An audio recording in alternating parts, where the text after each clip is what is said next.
시청자 여러분 안녕하십니까? 행복한 미래를 여는 방송 복지TV 뉴스입니다.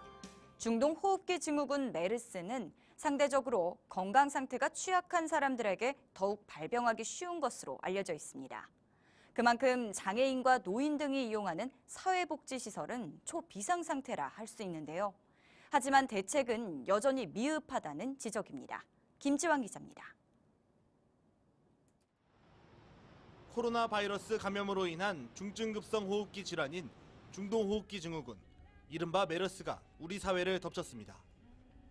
현재까지 메르스 확진자는 87명, 사망자는 6명이며 격리자는 2,400여 명에 이릅니다. 하지만 중앙정부 및 복지부의 대책은 여전히 미흡하다는 질타를 받고 있습니다. 질병관리본부는 지난 4일 지자체에 메르스 관리 수칙 등이 담겨 있는 메르스 대응 지침을 배포했지만 지난달 20일 최초 메르스 감염자가 확인된 것을 미뤄볼 때 신속한 대처라고 보기 어려운 상황입니다. 특히 지역 내 사회복지시설의 경우 구체적인 안전지침이 내려지지 않은 상황, 시설이 알아서 메르스에 대해 대처해야 한다는 것입니다. 메르스는 상대적으로 건강 상태가 취약한 사람에게 위험한 것으로 알려진 만큼 장애인, 노인 등이 이용하는 사회복지시설 입장에서는 정부의 대처가 답답할 수밖에 없습니다. 독거노인 재가 서비스 등을 제공하는 복지관의 경우도 마찬가지입니다. 독거노인 등 서비스 대상자의 집에 방문해 안전을 점검하는 재가 서비스는 메르스로 인해 서비스가 일부 제한되고 있는 상황입니다. 재가 복지 서비스 같은 경우 서비스를 제공하는 그 복지사 아니면 요양보호사, 이를테면 자원봉사자들의 활동 제한이 독거 어르신들이 대부분일 텐데 그분들이 한테 오는 어떤 일상생활의 그런 어려움이 좀 우려되는 바가 있고, 한 장애인 주간 보호시설의 경우에는 임시로 휴원을 결정한 상태인데 맞벌이 부부의 경우 아이를 맡길 곳이 마땅치 않아 난감한 상황입니다. 하고 있지만은 우리 아이들이 면역력이 약하잖아요. 저희가 어제 오늘 지금 휴원이거든요. 일단 오늘까지 했어요. 근데 문제는 이제 저희가 그 맞벌이하는 엄마들이 있어서 그게 지금 문제가 돼요. 일단 이틀은 해봤는데 지금 저희가 거에 가서 이렇게 일단은 지금 다음 주는 어떻게 해야 될지 모르겠어요. 아직. 사회복지시설 종사자들은 물론 서비스 이용자 역시 불안에 떨고 있는 현 상황에서 정부는 하루빨리 시설에 대한 세부적이고 실질적인 메르스 안전지침을 마련해야 할 것입니다. 복지TV 뉴스 김지현입니다. 보건당국이 메르스 확진 환자가 다수 발생한 의료기관을 방문한 후 발열 등 증상이 나타났다면 자택에서 대기한 채 신고하라고 당부했습니다.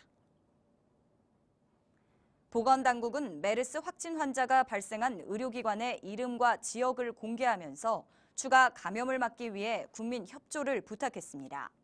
이어 메르스 확진 환자와 접촉이 우려되는 기간에 각 의료기관에 방문한 이들은 절대 의료기관에 방문하지 말고 자택에서 대기하면서 시도 콜센터나 홈페이지에 신고해달라고 당부했습니다.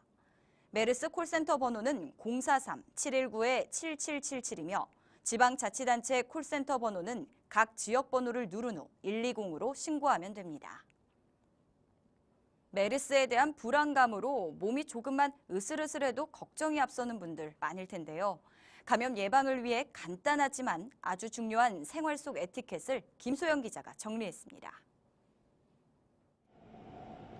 메르스 걱정에 지하철은 물론 길거리 한복판에서도 마스크를 벗지 않습니다. 하지만 지나친 불안감보다는 생활 속 에티켓을 철저히 지키는 것이 중요합니다. 기침이나 재채기를 할 때는 손수건으로 가리고 하고 손수건이 없을 때는 옷소매를 대안으로 사용할 수 있습니다. 더운 날씨로 옷소매가 짧아져 이마저도 사용하기 어려우면 팔꿈치 안쪽으로 코와 입을 완전히 가리는 것이 기본 에티켓입니다. 손으로 가리는 것은 문고리 등 바이러스를 옮길 수 있어 삼가해야 합니다. 실제로 환자가 집중 발생한 평택 성모병원은 문손잡이 등에서 메르스 감염 바이러스가 검출됐습니다. 외출 시 마스크를 착용하는 것은 기본입니다. 어떤 종류의 마스크든지 다 상관없습니다. 뭐 마스크가 없을 경우에 긴급하면 손수건을 써도 되고요. 아니면은 뭐 옷으로 가리는 그런 긴급한 뭐 행동으로도 가능하니까. 전문가들은 호흡기 증상으로 병원을 방문할 때는 대중교통 이용은 멀리하고 메르스 증상이 의심되면 먼저 거주지 보건소에 연락해 보건소의 지침에 따라야 한다고 강조합니다. 보건당국은 또 감염 확산세가 진정될 때까지는 악수 대신 몽례로 인사를 대신하고 술잔을 돌리는 행동은 자제하도록 권장하고 있습니다. 복지TV 뉴스 김소연입니다. 이럴 때일수록 몸에 좋은 음식으로 면역력을 키우는 것이 중요한데요. 서울 강서구에서 노인과 장애인들에게 한우를 대접하고 건강검진을 제공하는 행사가 열렸습니다. 정유림 기자입니다. 2015 강서 나눔문화축제 나눔 행사가 서울 구암근린공원에서 열렸습니다. 강서 나눔문화축제는 매년 어르신과 장애인 등 사회 소외계층을 위해 다양한 문화 공연을 진행하고 있습니다. 쇠고기, 한우국밥, 곰탕 등 여러 가지를 가지고 또 이웃의 어려운 또 독거노인들을 위해서 나눔의 문화를 정착시키고 또 우리 어려운 주민들과 함께하고.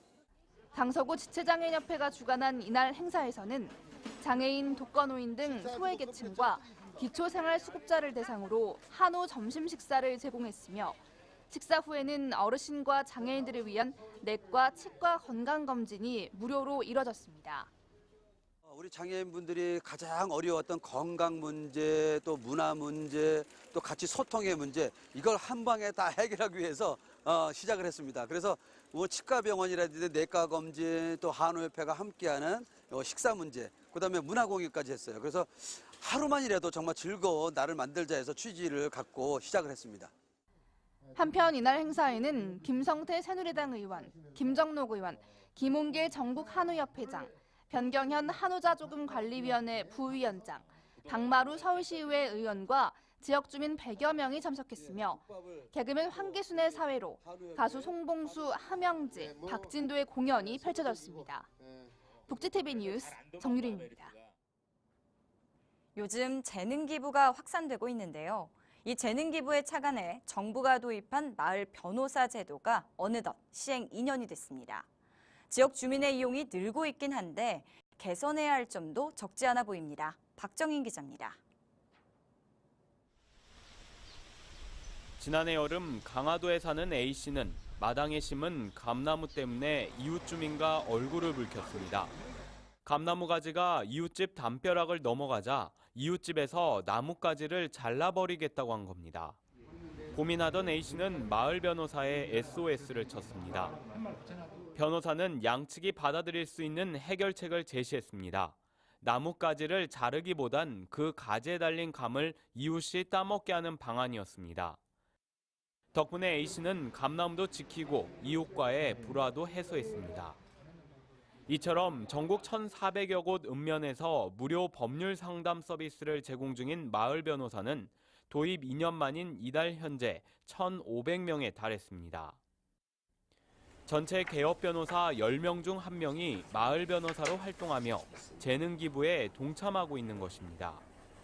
상담 건수도 꾸준히 늘어 올 들어 월 평균 50건을 기록해 지난해 같은 기간보다 2배 가까이 늘었습니다. 마을 주민들이 전화, 팩스, 이메일로 변호사님께 직접 상담을 받을 수 있는 그런 제도입니다. 무료로 법률 상담을 받을 수 있는 재능 기부 제도입니다. 그러나 제도의 안착을 위해선 다양한 홍보와 주민 만족도를 높이기 위한 서비스 질 향상이 필수적이라는 지적도 나오고 있습니다. 복지TV 뉴스 박정인입니다. 시청자 그리고 구독자와 함께 만드는 복지TV 뉴스와 장애인 신문, 웰페어 뉴스가 여러분의 뉴스 제보를 기다립니다. 제보 방법을 정유림 기자가 소개합니다. 복지TV와 장애인 신문, 웰페어 뉴스가 여러분의 생생한 제보를 기다립니다. 우리 주변에서 일어나는 불공정한 사례부터 억울한 사연, 따뜻한 미담까지 여러분이 보내주시는 제보로 보다 신속하고 정확한 뉴스를 만들 수 있습니다. 문서와 사진, 동영상 등 형식과 내용은 제한이 없습니다.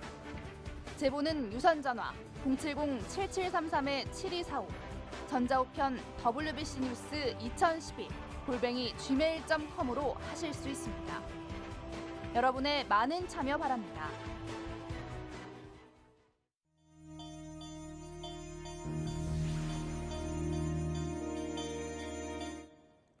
이어서 간추린 뉴스를 전해드립니다.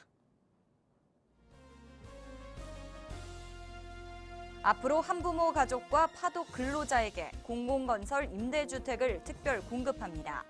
이는 국토교통부의 주택 공급에 관한 규칙 개정안에 따른 것으로 생계와 육아, 가사의 3중 부담을 지고 있는 한부모 가족과 전년도 도시 근로자 월평균 소득의 70에서 100% 이하인 파독 근로자 등에게 지원됩니다. 여성가족부는 피해 아동이 신분을 밝히지 않고 온라인으로 피해 사실을 알릴 수 있는 단디 톡톡 서비스를 경기도에서 중점 운영합니다. 사이버 상담실인 단디 톡톡은 365일 24시간 내내 언제든지 위민넷 홈페이지에서 접속해 이용할 수 있습니다. 부산시가 제5회 부산 실버 영상제 영상 공모전을 8월 17일부터 22일까지 실시합니다. 오는 9월에 열릴 영상제에 앞서 진행되는 공모전의 슬로건은 내 나이가 어때서 실버 영상 문화 축제입니다. 응모 분야는 자유 주제와 노인 주제로 나뉘며 자세한 내용은 부산 실버 영상제 조직위원회 사무국으로 문의하실 수 있습니다. 대구시가 중증장애인 자립생활과정 및 체험업 입주자를 오는 19일까지 모집합니다. 신청 대상은 지역사회 자립을 희망하는 1, 2급 장애인 또는 3급 중복 장애인으로 공고일 현재 대구에 거주하는 만 19세 이상인자로서 현재 거주시설 퇴소 예정자 등입니다. 신청은 8개 구군의 장애인 복지 관련 부서로 하시면 됩니다. 인천시가 시설장애인의 탈시설을 위한 태스크포스팀을 구성하기로 했습니다. 이는 420 인천 공투단의 인천시청에서의 노숙 농성에 의한 합의에 따른 것입니다. 이에 따라 탈시설 태스크포스팀은 탈시설 계획 수립과 탈시설 전환 업무를 하게 되며 구성 인원은 6명 내외로 인천 장애인차별철폐연대가 2명에서 3명을 추천하기로 했습니다. 경상북도가 지난 4일 포항 상공회의소에서 경북 동부 FTA 활용지원센터 개소식을 열었습니다. 이번에 문을 연 경북 동부 FTA 활용지원센터는 포항, 경주, 영천, 영덕, 울진, 울릉 지역의 수출 기업을 대상으로 FTA 체결 나라별 시장 현황과 관세 통관 절차, 원산지 규정 등 FTA 활용에 다각적인 서비스를 제공할 예정이며 특화된 FTA 활용 지원으로 향후 수출 기업의 불편사항 해소와 다양한 지원 활동을 전개할 예정입니다.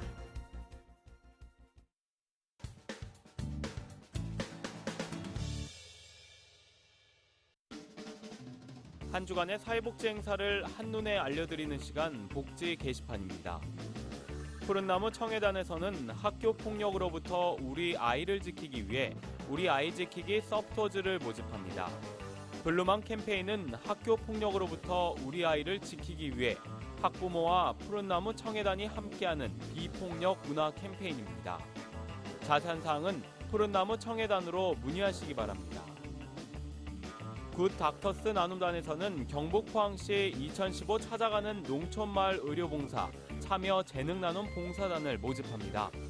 굿 닥터스 나눔단은 농촌마을 의료 사각지대 해소와 농촌 주민의 건강 증진 도모를 위해 찾아가는 의료봉사 활동을 추진하는 단체입니다. 자세한 사항은 굿 닥터스 나눔으로 문의하시기 바랍니다. 지금까지 복지 게시판이었습니다. 이야기가 있는 시간, 오늘의 영상 함께 보시죠. 함께 밥을 먹다. 함께 대화를 하다. 함께 일을 하다. 함께 운동을 하다. 우리는 많은 일들을 여러 사람들과 함께 합니다. 하지만 어려운 일이 생겼을 때 함께 하자며 선뜻 부탁할 사람이 주변에 있나요? 얼마 전 OECD 조사에 따르면 우리나라 국민은 어려울 때 의존할 사람이 없다고 가장 많이 응답한 것으로 나타났는데요. 힘든 누군가가 손을 내밀 때 그 손을 잡아주는 것. 어려운 일이지만 그것이 바로 사람과 사람이 함께 사는데 꼭 필요한 것 아닐까요? 행복한 미래를 여는 방송 복지TV 뉴스를 마칩니다. 시청해주신 여러분 고맙습니다.